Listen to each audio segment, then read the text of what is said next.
Lindsay Richmond, and I have been teaching foundation-free makeup for the last 4 or 5 years, and I'm going to show you how to do my foundation-free makeup method using bronzer, blush, and then a couple of color correcting shades. You are going to need your compact, your colors, and your brushes. Get started off with, I would recommend the shape brush and this brand new brush that I just got, and this is why I'm making this updated tutorial, is because of this brush. This is the On Point brush. Literally perfect for spot color correction. It's so good. We have our completely customizable compact, so we're gonna put our colors into our compact. I give everyone an orange color corrector, and depending on how light or dark your skin is, will depend on the color. So it's either gonna be 01, 03, 05, or 07. Orange color corrector is going to be your most used shade. You are going to use it on dark spots, as well as healing acne. So anything that looks dark and dull. If you have acne, this is the color that you need. This is Y01. Most people will need Y01. The color I recommend a lot is OY1, a little bit different, a little bit more like neon orange. This is a great color for very deep, dark, purpley looking blemishes and also redness on people who have warm undertones. But this can also be used on cool undertones to add some vibrancy to the skin. Compact will look something like this. You'll have your bronzer, a blush in your season. If you don't have your color analysis done, then get that done. This is gonna really be super important to make sure you're wearing your colors is gonna be really important, as well as wearing lip and cheek colors in your season. This is what a color correcting system would look like for someone with a cool undertone. So we have that cool blush, bronzer that's still neutral, and then some more pinkish based color correctors. If you have darker skin, then your compact might look something like this, with a darker saturation of color. First step in this process is take your shape brush, get your bronzer, and we are going to add this to areas that need added color. I'm going up on the forehead, down here by the cheeks, under my jawline. If you have a lot of redness or acne or something, you may be tempted to cover that up immediately, but I'm telling you, you need to add bronzer and your blush first, so you get color on the skin where you need it first, and then you're gonna come back and get the dark points within that area. Again, if you have a lot of redness across your face, don't add more red with your blush. You may need something to just tone it down a little bit, like something peachy. I'm just gonna use my finger to apply this color to my lips. As you can see, this is already looking really good because I'm wearing my colors, because I have a lip and cheek color that looks good. My bronzer's on, it's looking good, but obviously we have the things that are most distracting still sticking out. So what you're gonna do is you are going to take your Y01, this is for blemishes. Spot treating these areas, I'm not using too much makeup. Just pinpoint concealing these little blemishes. And this Y01 is great for these spots that look like more purpley. And the thing that's amazing about this method is you can make this stuff disappear. Like, watch this blemish.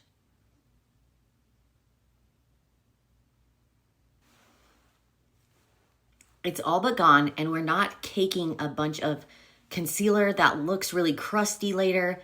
It's like a little filter over that extra color, and that's the point of using a color corrector over a skin colored foundation or concealer. Color I'm going to be using is my orange. This is orange 3, and I'm using this on anything that looks dark and dull, like my under eyes. It has this dark, dull blue. And I don't need to cake this on. I'm using the tiniest bit of makeup, and I'm not getting it in these areas here. See where there's a lot of fine lines? Because that will make it look creasy. I'm just going only where I need this. And then I can take my On Point brush and do any other dark spots. See how I have these little like dark kind of freckly looking things? And I'll just use 03 to get those dark points. And I'm just going where my eye is drawn. And you don't have to hit every single dark spot, just the ones that are the most distracting to you. But it should just look like those little spots are disappearing. If you get too much product on your brush, then it will show up looking a little bit chalky, or if it's the wrong color, it can also look a little chalky. You have to trust the process here. I'm going to use some OY1 for just a little bit of brightening, like down the center of my nose. I'll also use this if I see any areas that just, like they look like naked skin that just need a little bit of color. This works great. just as like a toner. This is really great on super dark purple blemishes too. Blend any little spots out that have extra product. Your first learning, it's really important that you don't spend too much time doing your little spot color correction because you'll drive yourself crazy. You do not have to hit every single spot on your face.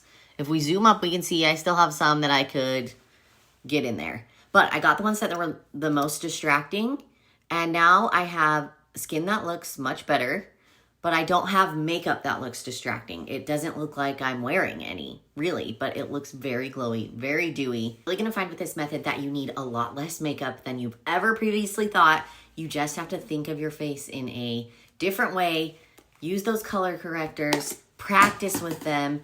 If you are more fair skinned, then you may be using these red oranges a little bit more for your dark spots, or if you have anything that looks kind of greenish, which is like freckly kind of things, then this might be a color that you reach for as well. So practice up, set a timer, let me know if you have any other questions, and I'm happy to help you.